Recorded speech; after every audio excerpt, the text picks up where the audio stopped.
like sucking, but I ain't gay. Legit bad podcast. Fuck those honkies. Welcome to Costco.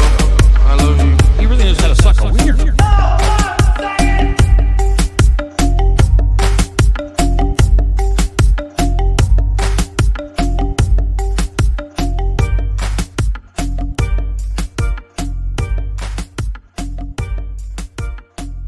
Welcome back to Legit Bad. No. That's my I'm your line. host, Jen. Joe's here too, I guess. Who gives a shit about him, though? Wow, is that the first time you've introed the show? I don't fucking know, and I didn't really intro the show. Go ahead, you I go. think I've tried to have Ben do it before too, and he's like, I don't know. And then he eats his fingernails and sits there. So good to see you, Ben. Though glad you're here. Oh, thanks. You look like you're We're all here. freshly fucked fox. Are you tired or what's going on?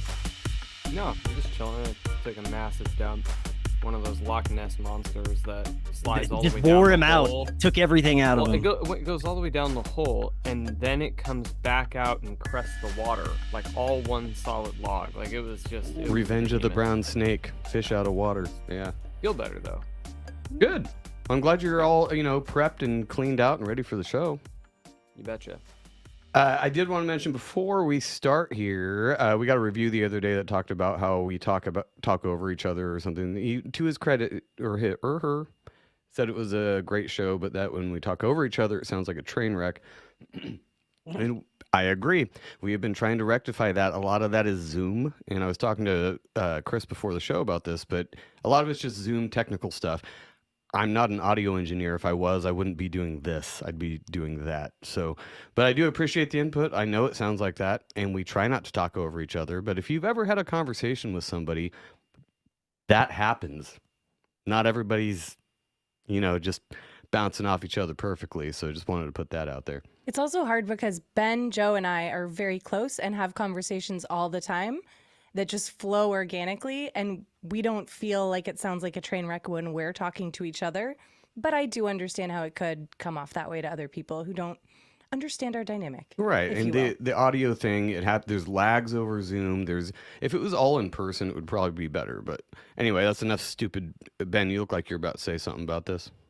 Oh, no, kind of. It's just a thought that ran through my head is like, imagine when somebody has a thought in the middle of while you're speaking, and they go to talk and then go, oh, no, never mind, go ahead. It's that like times 10 naturally on the show, because one of us will have a thought and think that there's a pause and maybe they can get in when really it's just a lag. And then the other person has already started talking. And then, yeah, it's a whole thing. I agree that it sounds like shit. And I mean, at this point in the game, I feel like we've gotten pretty good at not doing that. Like we did. Yeah, it's more of a skill, the technical thing. So he was talking about riding the fader and stuff that I don't understand, and I get what he means. So Zoom does that; it'll cut somebody off if it hears somebody else talking, it cuts the other person down, and then it just sounds like gobbledygook. And I think that's what he's talking about, and it makes sense. And I've heard shows like that, and I fucking agree. But we've done a couple things here and there that make it sound better. I think for amateurs, for a free show. You're welcome. Anyway, our guest tonight is Chris Matthew, the one and only from Forbidden.knowledge.news. And anybody who has listened to the show knows that we got to meet him a few times now and play cornhole with him, the actual cornhole game. Oh, yeah. Walsh. And along, with Charlie Robinson, that whole group, Lindsey Sharman, Corey Hughes, the whole Colorado gang over there. And I love all their shows. I listen to Day Zero pretty much every week. It's one of the best news wrap-up shows you could listen to. If you haven't listened to it yet, it's four of your favorite people, including X-Cubed 420, who is hilarious, even just by virtue of his accent. We love that guy. And he always brings up sex somehow. It just organically weaves into that. But so you haven't been on Day Zero in a bit, but what have you been doing over at FKN? Because if you listen to the show, you're going to know who Chris Matthew is, but what have you been doing? What's been one of your most favorite talks lately? Oh, well, let's see. Thank you for having me back on. I enjoy very much discussing the weirdness with the Bat Crew. Forbidden Knowledge News has been continuing with the usual high strangeness. I've really been focused on, I guess you could say, the more positive side of things, the things that most of the conspiracy culture is no longer or hasn't been focusing on: spirituality, consciousness, awakenings, people's spiritual journey, positive contact experiences. But we still cover the shit show. We still get back into high strangeness and UFO abductions and things going in people's butts from anomalous sources. So we still cover it all, but I'm also starting production on film 2, Doors of Perception, and this is gonna hopefully be wrapped up by October or November. But still the same old hustle. We're just we've updated some things, new logos, artwork, always trying to keep it fresh, new guests all the time, and we bring back some of the old favorites. So that's what's going on, man. That's what's going on. Good. And I mean, your wide variety of guests and subjects is what originally made me start listening to your show, probably about a year before we even started this. And granted, like any show, there's some guests where I'm like, Chris, how did you hold it together and not fucking laugh your ass off the whole time? I don't know any names. I'm not going to even go there, but I did listen to you. I think it was your most recent. I don't know. You upload like 40 things a day, so it's hard to tell which one's the most recent. But it was yesterday's, whatever it was. The dude was talking about the Anunnaki again and kind of Zachariah Sitchin's work and going into that whole area. And it was kind of interesting because then Ben sent me a small novel today about a different idea about like why aliens or anything would be here, and it's because they're not so much interested in us, but we had just talked too about how they'd shut down nuclear sites, that whole trope in the UFO thing where they shut down nuclear sites.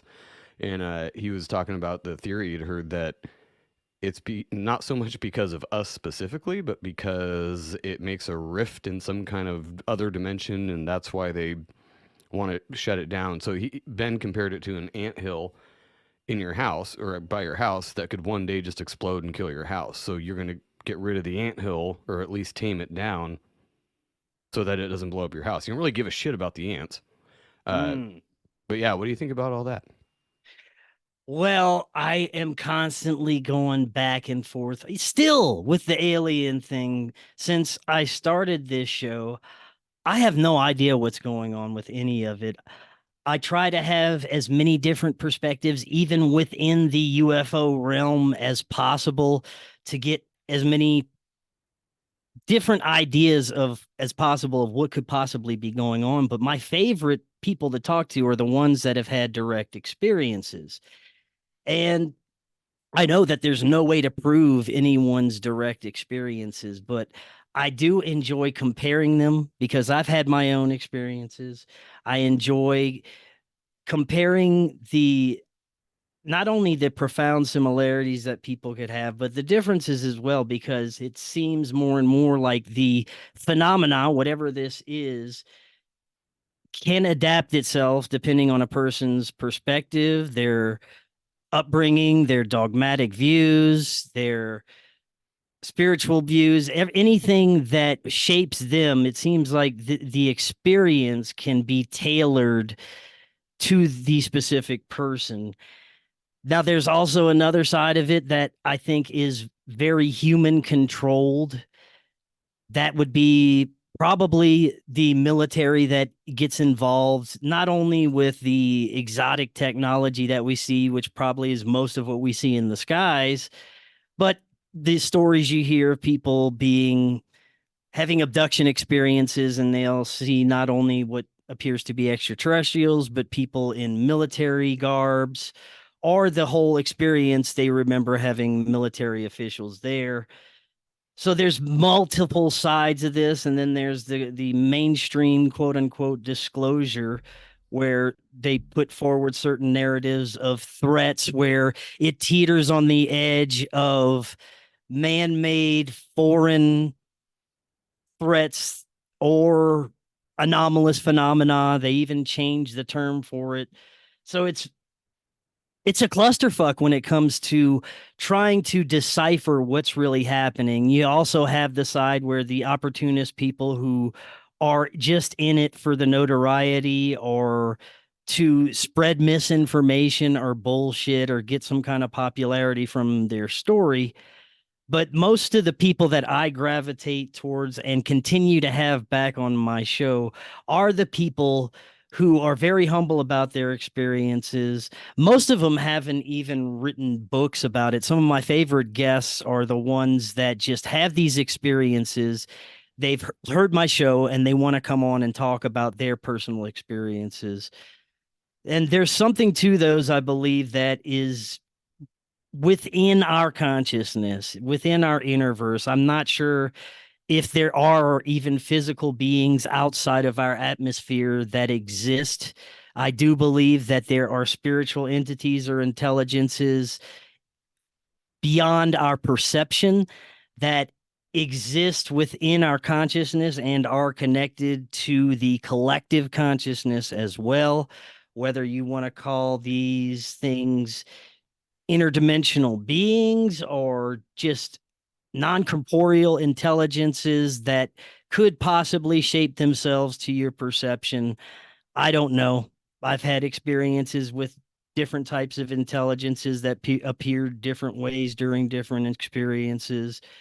So that's all I can base my personal experiences off of. I can compare it to the others, but there's a lot going on with aliens and UFOs. And I think we're on the precipice of another something coming out in the mainstream to get people's attention focused back on the subject in a new way. It always had, it's been happening over the past few years, and it's been picking up a little bit with each event that they disclose, it seems. Yeah, and I mean with all the I don't even remember the David Grush, I think that's his name, with the Grush, UFO yeah. hearings and all that stuff, and most of it's just wank, wank, wank, and for anybody who's been following that type of thing for any amount of time, it's a really big nothing burger, and you're like, yeah, we kind of already knew that, and like you were saying, Chris, with the anecdotal stuff, those are important because they are people's original experiences, and so many of them tie together. That's why I kind of wanted to get Ben's thought on that too, about what he's been listening to lately about it. Um, like, you seem like you had kind of a more of a revelation, or just like a new light bulb pop on. Like, give us your breakdown of what you've been going off into lately. So I started listening to the Sean Ryan show a couple of months ago, and when he started. Well, first off, he's an ex-Navy SEAL and an ex-CIA contractor for Blackwater. Um, when he started the show, it was for therapy. It was to have on these really for the special ops community specifically, not just for veterans, but he started a company called Vigilance Elite, and it was for like tactical training and swag, what you see everywhere now, veteran-owned companies that, they have videos of them shooting guns and this, that, and the other. Black Rifle And Coffee, yeah, all that. yeah, there's so many of them. And then he goes, I don't really see anybody who's in the special ops community doing a podcast for other special ops veterans to actually like share their pain, tell stories that they've never told before to kind of work through it for PTSD. So it started with that.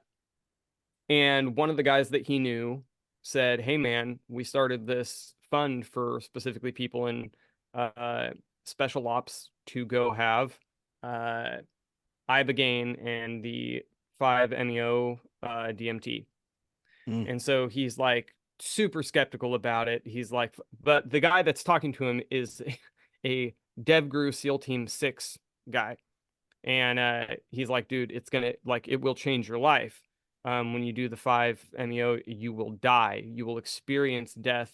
And the more you fight it, the worse it's going to be. And so they go through all this, and he goes and does it. He goes down to Mexico, he does it, and it completely changed his life. Since then, he hasn't had a drop of alcohol, and that was over 2 years ago, which he was using heavily post his contracting to kind of mitigate PTSD and shit.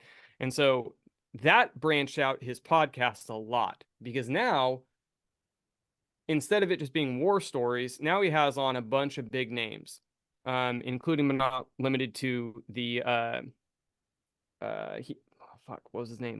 Shit, piss. Oh, You have to Joe fact check you in Joe real time. McGonigal, the guy that worked for Robert Monroe Institutes and worked alongside Ingo Swann and a couple other people and did that entire Third Eye Spies thing for remote viewing. And so then that got him into a few other things. Well, the latest thing that two of the episodes I just listened to were Dr. Greer. So everybody knows who Dr. Stephen Greer is if you're in the UFO kind of community thing. And there's varying opinions on that before I get any emails. Right. There's varying opinions on that, and that's fine. I honestly hadn't really listened to him because of those opinions. And I feel like that was almost wrong on my part because I immediately wrote him off before even listening to anything that he had ever had to say except by what other people said about him. So he did 2 episodes on Sean Ryan, and the first one was in January of last year, and he said, "Hey, I have a new documentary coming out. I'd like to explain a little bit about what is going to be in there because we've been waiting for a long time." So I guess in 2022, a law was passed that he was waiting for. He went into specifics, and I don't remember what it is, but essentially, he can now start pushing the ball on stuff he's been sitting on for the past couple of decades. And the way that he explained it made sense, and the fact that you have an military and CIA guy there to kind of fact check how some of these things went with the more of the black programs. And he lined out, he goes, when you think of black projects, you think of government funded projects that the regular population doesn't know about. He goes, but what about the programs that are being ran that even our government doesn't know or they're not allowed to know? So he broke it down like there are things the president has straight up been told, you're not allowed to know that. It's like, well, he's the president. It's like, right, but we control this part and you're not allowed to know that because this is where a lot of your budgeting is coming from. See, with Biden, they just told everything to him because they're like, he's not going to remember anyway. So Biden probably knows a lot more than we think. He doesn't recall. He broke down a lot of and kind of bridged some gaps that I had missed on what I thought about it. He goes, okay, so there's multiple different angles. Yes, some of the craft that you see are of ET origin, if you will. He goes, but most of the craft that we see are man-made, whether reverse engineered or otherwise. He said, I know for a fact, and I put it in the documents that we just sent out, he called Lou Elizondo, Roush, all of these guys that came forward recently that were high profile, literally just controlled opposition. He's like, I wouldn't trust any of those people because they're telling, we forced their hand enough to get somebody to have somebody on to confirm it because they already kind of let the cat out of the bag, but without actually giving any details. So a lot of the guys that you saw come forward, whether it be some of the pilots, he's calling them just actors. He goes, there's so much more, way more. And he got into quite a bit of it, of documents that he found and has, blah, blah, blah, blah. And so part of his theory was what I sent you earlier, the idea that you hear a lot of, oh no, they're here to save us. They're here for love and light. Oh, and then you hear, and then you hear the other side of that, which is they're just coming to destroy us. So the thing that really stuck in my head is he goes, so there's a big conspiracy about when we dropped the A-bomb, that is when they started showing up. He said, one, that's not completely true, but then it also is true. So you can look at monoliths and hieroglyphs and all of these other things where they have clearly been coming here for a long time. But why such a massive influx, or as he said, in force, in the late 40s and then going on? Well, it's almost like something popping up on your radar and then going, we need to go check this out a little bit more than what we thought, right? So when an A-bomb goes off, there's a wave that gets sent out besides the actual wave that you can see called a scalar wave or a longitudinal wave. And the idea behind that is that you can't see it, but without it being an EMP, it is a wave that according to string theory and singularity, it basically rips and stops the space-time continuum. It's like an EMP for the space-time continuum. It Which sends out nobody, to be fair, nobody even knows what the fuck that means, but we get the idea. It's like the fabric of everything or whatever. right. So it's that harnessing the energy that is never ending, the ether, all of the stuff that we talk about that you can't see but you know is there and you try to tap into. It affects that in almost the way an electromagnetic pulse would electronics. And so his thing is that he goes, okay, so you have an anthill and you just found out that they have something that can blow up your house. If you don't fuck with the ants, chances that they're going to try to blow up your house are next to none. But what if they have an accident and that explosion and scalar waves does a real number on that space-time and fucks up your operation in the house? They're not trying to kill you, they're not trying to harm you, but they let it off. So basically, all of a sudden, you find an Oppenheimer ant, and you're like, "Uh-oh, we got to keep an eye on this guy. He's doing some crazy shit in the basement." So now let's say you go, okay, well, I need to go figure this out. And the ants, not liking you, are fairly hostile.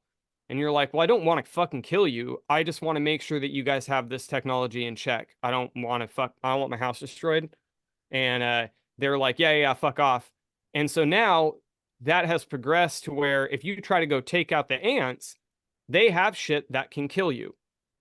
So if you try to get close enough to destroy them, you die. But if you let them be, they might affect something that is outside of their world that also affects you and, other dimensions and galaxies or whatever it is that you want to talk about. So it's kind of a stalemate. It's like, well, we need to take out the ants, not because we give a shit about the ants, but because we don't want them fucking with our shit. But now they've gotten to a point where they can not only do that, but they can also try to stop us if we go try to do that. So do we make a truce to try to help, to try to go, all right, well, we don't want to die and we don't want our shit destroyed. So what can we do to help you so that that accident doesn't happen?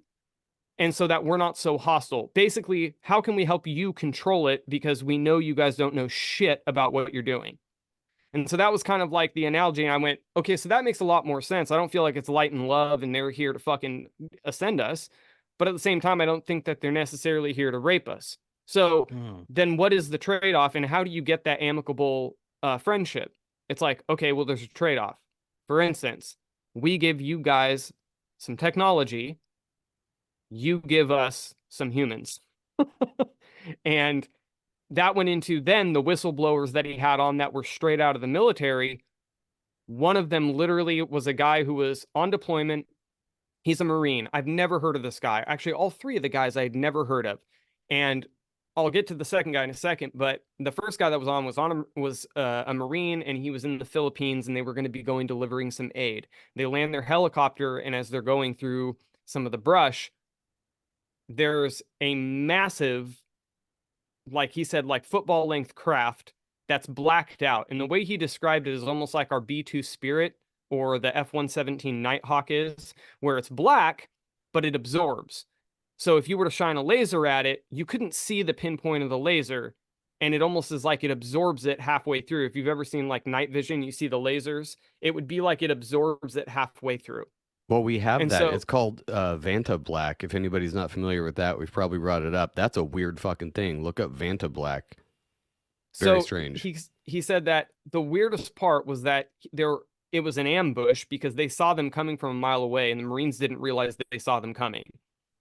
So they are kind of creeping up like, what the fuck is this thing? And they get ambushed by 2 4-person squads in full tactical, all blacked out gear, talking with American accents and with military lingo, and basically said, like, stare at the ground or we're going to blow your fucking heads off, blah, blah, blah, blah. And they're loading like weapons cases, but then they also have these bigger cases that they're loading. And he knew that it was a private personnel carrier. And so they are transporting humans. So all of this goes down. Everybody's just kind of like, dude, he talks about how it takes off faster than like what he's normally seeing a jet fly overhead. And when they get back, he had taken some pictures with just one of those like not a like credit card size digital camera, but one that had film in it. But it also had like a battery, and then he could save it on a card. So it is kind of digital, but not. Anyway, he gets back and he puts it in his locker. And they had already had them try to sign NDAs. And so he signs the NDA, but he wants to keep his camera to go back and review it. He puts it in his locker. He goes out for the night. He comes back. When he comes back, his locker is still locked, but his camera is now up on the shelf and it has the battery and the card removed. And so he's like, well, what the fuck? Why does anybody give a shit about this? He has had no answers. That's where it went. He didn't get anything out of it. The second guy had an entire other experience that absolutely destroyed his life, involving some Delta operators going underneath of a bunker in Fort Bragg and basically seeing a monolith slab that looked like granite, but also somewhat translucent, floating about 15 to 18 inches off the ground, with other boulders, one setting on the ground and the other one also levitating. And one of the guys was just spinning it, and they had these black boxes above it. And he's like, I don't know what the fuck that is, but he could feel a vibration. That was his big thing. Is that he goes, the closer you got to this, the more vibration you felt, but you couldn't hear anything. There wasn't a hum. There wasn't anything like that. The old And Oz factor. it was supposed to be that he was doing contracting with his dad for structural build. So they're like, hey, we got this facility. We need you guys to make it.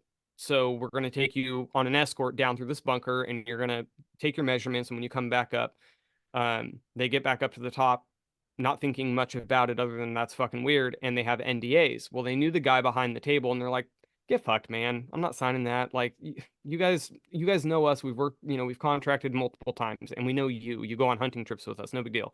And they leave. Within 24 hours before he could drive back down to Georgia, one of his dad's employees called, because his dad was who we went with on the contracting thing. And he's like, dude, the barn near your dad's property is locked up and all of our equipment is gone. Like, it's all gone. And he's like, what? So he comes down there, he looks in the barn, sure as shit, all of the equipment is gone for his dad's business. And then he goes up to his dad's house, and the front door is kicked in, but his dad is sitting on the couch. Off to his dad's living room is his office, and it's cleared out, like spotless clean. Everything's cleared out. And he asked him, he's like, Dad, what's going on? And he basically said, you need to leave. And he's like, okay. And he mentions the guy's name that they knew behind the table, and he says, don't you ever fucking say that name to me again. For the next 10 years, he didn't have any contact with his dad. He wouldn't answer the phone. He wouldn't do this or that. Completely ruined his relationship with his dad. And then he finds out, oh, dad has cancer. And in 2 months, he went from 240 pounds down to 105. When he came in to see him, he's like, Dad, it's like water under the bridge. I love you. And then he said his dad shed a tear and then looked away, and they whisked him away because he started coding. That was the last interaction after 10 years that he had with his dad. His dad died.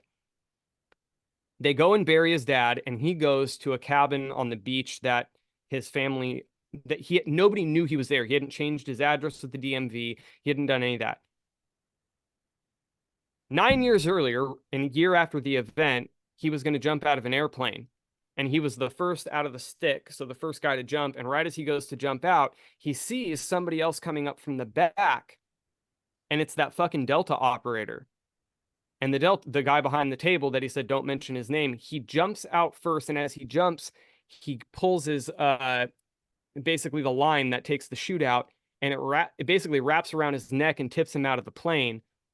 And his first chute goes out, and he starts spiraling. And he said, the next thing I remember was I woke up a month later. He had basically burned in hot on the chute, lucky to be alive, and was like, I'm 99% sure this guy tried to kill me. So now 9 years later, his dad dies. And a week after his dad, they bury him. He's at an undisclosed location. Nobody knows where he's at. And he gets a knock at the door. He opens it up, and it's that same trooper. And he hands him a card that says something, I think it was something to the effect of like, wish you the best. And he said, sorry about your dad's passing, and walked, and he never saw him again. Same kind of Delta operator from this whole thing. So they kind of go into all of this, and I go, well, let's see. So that's been the big rabbit trail that I've gone down, is like these deeper than deep black ops. And I go, so how much exactly do we know? Because according to Greer, there's an entire government agency. Obviously, it's, call it a cabal or whatever it is that you want to call it. But there are the people behind the curtains that actually run our government that we don't know about. that have a lot of this technology that we see, and they're the ones feeding us a lot of misinformation on purpose when it comes to what we think about ETs, UFOs, et cetera, when in reality, probably only some of it is actual ETs. Most of it is stuff that we have, back engineered. Yeah, and we come back to that all the time. And I'm going to let Chris go off for a bit on this because the reason I wanted to bring up both of these things is because it just happened, was so work out well that I listened to Chris's newest show about this exact thing, but from a kind of different perspective, a general, the old ancient aliens type of thing. But like you or Chris were saying, that when it seemed to ramp up in the 40s, it really wasn't. It just kind of did more because of the nuclear capabilities or whatever. But no, there's been these kind of contacts for thousands of years from what we can tell. So it's not really anything new. It just seems like they're coming back in a big way now. And that's where I want Chris to mention, because off that new show that you had, he was talking about the Anunnaki coming back again, and that this time the disclosure is going to be like, yes, but it's going to make them look like the good guys, and that they're here for us, and all that stuff. When really, the way that your guest made it sound is that we've always just been a slave race to them, and they're just kind of coming back to check up on their crew to see what's going on. So, how would you put these two ideas together, Chris? Go ahead. Well, I'll put it to you this way. Coming at it from my current perspective, I'm not sure if a lot of the nefarious or negative side of this is being done by anything but humans. We apparently have very exotic technology. We've had our hands on this for a long time. We've been probably utilizing it for a long time. We've been probably experimenting on our own people with this technology for a long time. Like Ben said, most of the stuff we're seeing in the sky is either reverse engineered technology. And that's not to say that there aren't quote unquote aliens out there. I just don't think that they are what they're being portrayed as. I think that we have a limited understanding of terms like interdimensional, multidimensional, even extraterrestrials, or whatever these beings are. So Or to cover quantum, the whenever somebody uses any of quantum. this Oh stuff, my we God. have no idea what the fuck we're talking about. And we're comparing everything to like simulation and programming and algorithms. We're comparing our reality to this because this is the lens we're seeing everything through during this technological age. I'm sure with the rapid movement of everything, within 5 years, we'll have a total different terminology for all of these things that we're talking about now.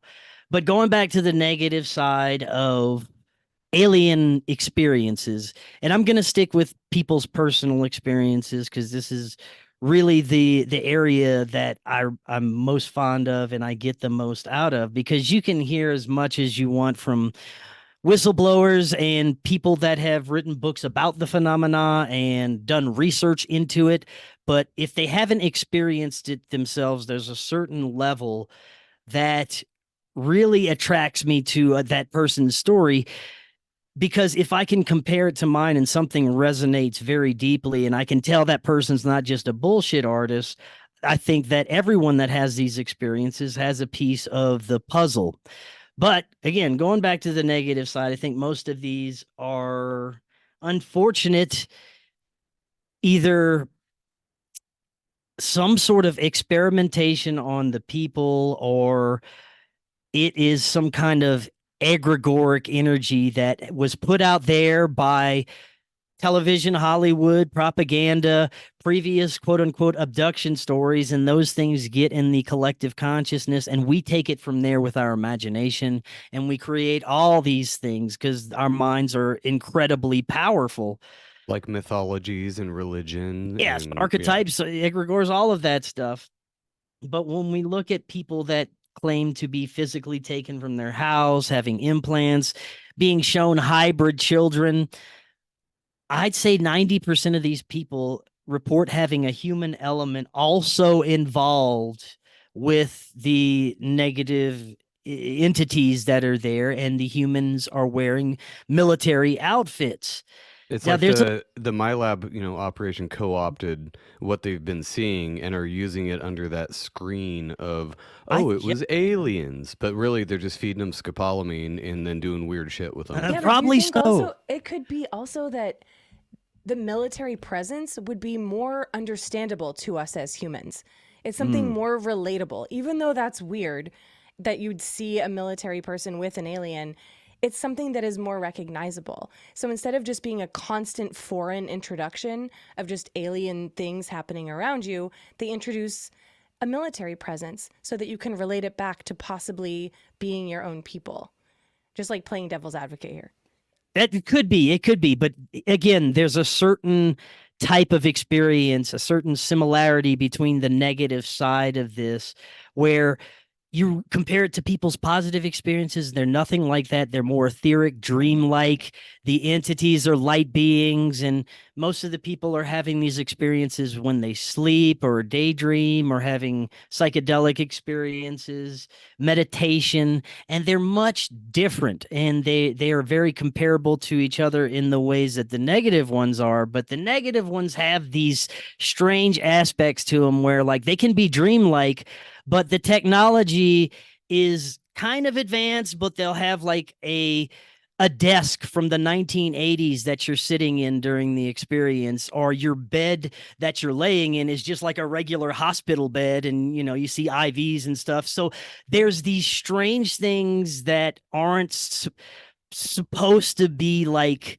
if you imagine advanced alien technology, you wouldn't think you'd be sitting in a fucking desk from the 1980s that it has, pencil marks on it or whatever. So But some of some of that these, is like that high strangeness element that comes in there where some things are very like crazy advanced and other things are so bizarre that you're like, why is that there? Like, why is there a jar of pennies there while they're abducting me? Like, there's always weird little details that people remember, and that sounds, again, very human. It sounds like they're trying to make it seem a certain way, but they forget certain things, and they're like, oh, I forgot about this dildo that's in the corner. Fuck, that's not going to look very alien, but they won't remember. Don't it worry could about it. be, or it could be the military is using whatever they have on hand, and maybe they don't have the best budget at times. I don't know. But a lot of these MyLab experiences seem to have happened more in earlier decades than they are now. And I still have guests that claim to have these experiences up to this day. But there's a rather odd checklist that I've been noticing with people that have quote unquote MyLab military abduction experiences. There's a few weird similarities. Most of the people grow up in military families, or they have lots of relatives that are in the military. They become involved or interested in the military at a young age. Most of them might have even joined the military for a short amount of time, or they end up being a contractor for aerospace companies or high levels in the military for some reason. I've had several guests that are just picked out for these military jobs and they're not sure why, but there's always some level of that. Another thing is there is a bloodline element. There's something to this RH negative blood thing, apparently, because I'd Yeah, say Jen's in the Oh, other. yeah? over 90% of the people that I have that have these experiences have that type of blood. There's a few other similarities, a lot of, I'd say, handlers that come into people's lives and push them in certain ways to either go in certain directions that'll get them involved deeper with whatever operation they're involved with. Another thing is a lot of paranormal activity in their house growing up, like poltergeist activity. They're able to see ghosts. Most of them are quote unquote psychic from a young age. They have advanced consciousness abilities. So I'm wondering if they're just being targeted because they are more open, or is it a bloodline thing? That's a very interesting side of it. But again, you go to the positive side where there's no military involvement. People, aren't involved with anything having to do with that. Their family isn't in the military, but they're having beautiful, positive experiences, transformative spiritual experiences with not necessarily your traditional gray aliens or extraterrestrials or manus beings, but beings of light or non-corporeal intelligences or geometric shapes or animals that appear to you in dream states or different states of awareness. And this is what I've experienced, and this is what many others on the positive side have experienced. And it's usually transformative messages for themselves to better themselves, heal your trauma, stop being in fucked up relationships. You want to do this with your life. People that come into contact with these benevolent intelligences, most likely they're there for them to better them. So the other experiences where people are getting things stuck in their butt, military experiments, DNA taken from them, hybrid children, consciousness experiments, putting them through weird tests. This doesn't seem like it has much benefit for the human. If it does, they're not aware of it up front. So there seems to be two distinct sides of this that's happening. And either side seems to have the capability to completely take over our perception in certain ways and completely have control over our body and our consciousness and be able to implant false memories or different memories and different scenarios than what actually happened. Yeah, and that's the screen memory thing, and that happens Right. a lot in both styles. Well, the screen memory thing is pretty isolated to the bad experiences because they'll go back under hypnosis later and be like, "Oh wow, that was actually super fucked up. It wasn't an owl. It was this fucked up gray alien that took me Yeah. and did butt stuff, whatever." But I'm glad you mentioned the two sides of it because if there's anything I've learned about this whole genre of things that we talk about here is that there is two distinct sides to it. There's the nuts and bolts side. There's the people that are like aliens are physical creatures from another planet that have physically traveled here in some way. The nuts and bolts part of it seems more to me like the MILAB idea. It makes more sense that it's the for lack of a better term, the government. It's whoever's in charge of these black projects that are running these experiments and experiences are kind of modeling it after the other side of it, which is the non-corporeal part, the part that we can't explain, the part that's weird, that, like you said, is more of an etheric experience and all that stuff. But I didn't argue with him, but when we had Preston Dennett on, he's kind of more of the opinion that they're here to help us, full stop. And I kind of had to push back a little bit on it. I'm like, there are a lot of anecdotal references that say this fucked up somebody's life. It was not a net good. It started out like, oh my God, this is amazing. And then it totally fucked their life up and then they died. So I was like, there are definitely some bad ones. And it does seem like it's more of the nuts and bolts physical experiences that will fuck your life up. A lot of the people that have the more etheric things, like you've documented tons of your experiences from years ago and most recently, and those always seem to have a better outcome, at least for the person. Maybe it doesn't seem like it from an outside perspective, but for the person, they figured something out in themselves that helped them, and it's good. It's not aliens coming down from the clouds to save you from Trump and Biden. It's way more internal, and we kind of talked about that the last time you were on, but so yeah, the nuts and bolts thing seems to me more like it would be indicative of a military thing or some technology, while the other side, the good side, seems to be spiritual, not to be reductive, but yeah. Is that about what you're thinking? Yeah, you look at the evil side, it is hard to think that the level of psychopathy within our ruling class is just human based. I mean, it's hard for me to compare anything in my life to that level of, I'm going to sacrifice and eat babies and destroy the planet. It's hard to imagine that comes from a human perspective, but maybe it does. But I'm of the mind of a more spiritual reality, that it's possible that there are unseen negative forces that whisper in these people's ears. And even if it's multi-generational trauma and abuse that creates these psychopaths, who's to say that in a way demonic possession isn't real through these MK Ultra type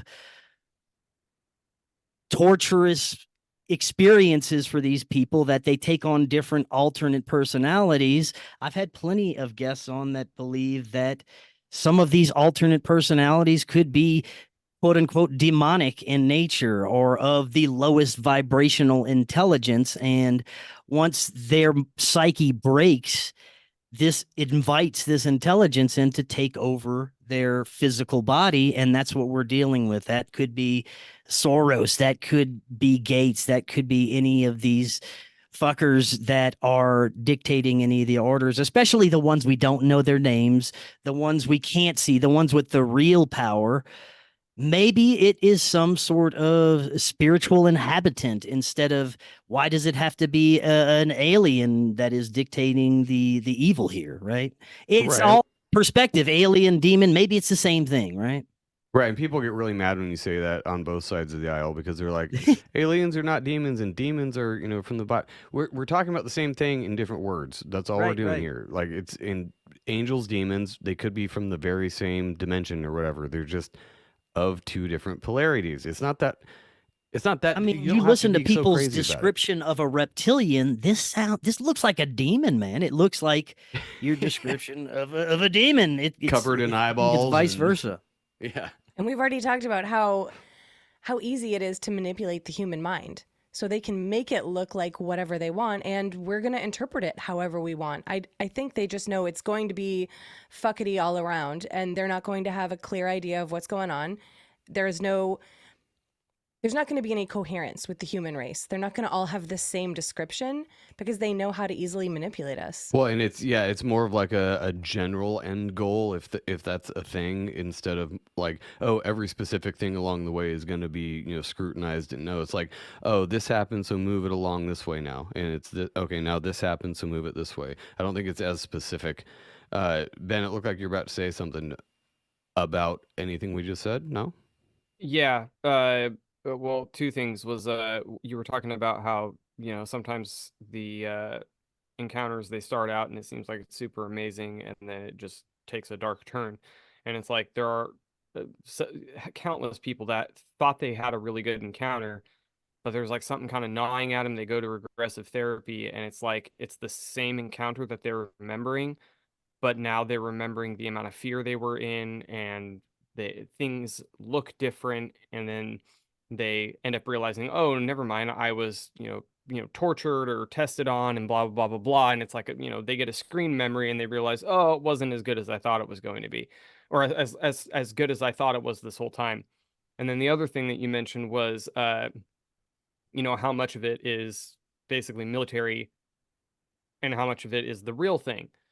And it's like, yeah, I think that that's by design, by the people that are the people who make the human-made ones. Like from far away, it's going to look like exactly what they want you to think it is, just to muddy the waters. Almost like the That media. way, that Wonder way, if they're if there borrowing ever was tips. an alien invasion that they had staged, we wouldn't know the difference. Yeah, Bluebeam stuff. And I've heard a lot of cool things lately about how Bluebeam is more about what's on your screen and your phone than actually something projected into the sky. I'm starting to think that might be a lot closer to the truth. Like, I think there is shit projected into the sky, and they probably definitely have that ability to do that. It's not really that difficult in 2024, but yeah, I would think Bluebeam would have more of something to do with just manipulating what you see on every screen that you look at for almost 20 hours a day. Chris, it sounded like you agreed with me, so I want to hear from you now. Well, as far as Bluebeam, I couldn't tell you, but there has been some anomalous events with our cosmic weather. We've had that the Northern Lights that was argued amongst the conspiracy community. Is this HARP or is this a natural solar event? So we've been seeing some strange changes in our sky that arguably could go either way. The question is, how much control do they really have over our weather in general? And do they have enough capability to mimic something like the Northern Aurora or Northern Lights? Possibly, I don't know. But that goes back to, is space fake and gay or not? Are we going to experience ever some sort of cataclysm? Why don't we have meteors hitting the earth every day? You know, there's all kinds of questions. I still have no idea what lies beyond our atmosphere or the firmament, whatever you want to call it. And I still firmly believe that whatever we're dealing with the intelligences, the aliens, the beings, they're not coming from that fake and gay place out there. They're coming from different layers of our perception. And everything we've been talking about tonight actually ties in with what I've been working on with my new film, is how all these very profound experiences, encounters, spiritual encounters, contact experiences, as well as near-death experiences can have profound connections. And that's why I've been really digging deep with not only my own exploration and experiences, but interviewing near-death experiencers, contactees, shamans, people who work in altered states, dream experts, and comparing their stories and experiences and understandings of the altered states, the natural altered states and the psychedelic altered states that we can get into, how they all have such profound connections to people's near-death experiences, and they all can be synchronistically weaved into our life experience. And if you have ever had any of these profound experiences yourself, or if you have very prophetic or vivid dreams in your waking life, you start to notice the synchronicities between this material world and what happens in those synchronistic experiences. And you become more and more aware that what happens in those realms is the more of the real world than what we're experiencing here. And all of this is so profoundly connected, and it's different than what we were talking about earlier with the military and the negative experiences and the seemingly physical aspects, exotic technology. I'm going to get into that in my film a bit as well, just to show how there is a different, darker side of this. But the natural side that's been occurring before we had access to any kinds of technology are these altered states, states that we go into every day, whether we're daydreaming or we're taking a nap or we're sleeping, or you take psychedelics, or you almost die, or you're meditating. It's becoming more and more accepted that we're going to the same place during these experiences. And this is also the realm of the afterlife. So we can make connections to our past relatives through dreams, through psychedelics, through altered states, through near-death experiences, through meditation. And some psychics or connected individuals can do it at will sometimes.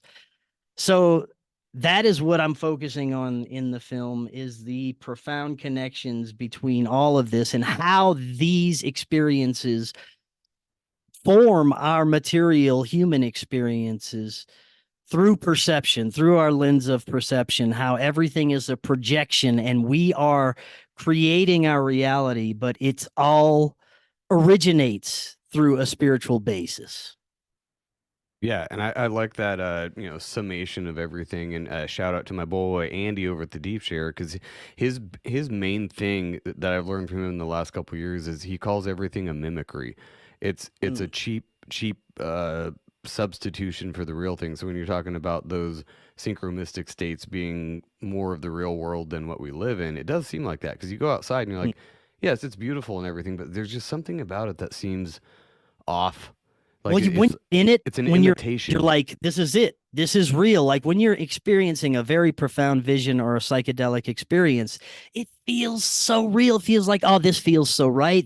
I'm home.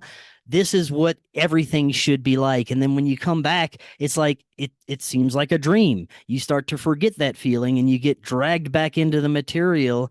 And this realm is a realm of forgetfulness. So you immediately just start to forget everything you remembered in those altered states. And I think that's what it's all about, is a series of remembering through whatever altered state you're going in, even as simple as going to sleep.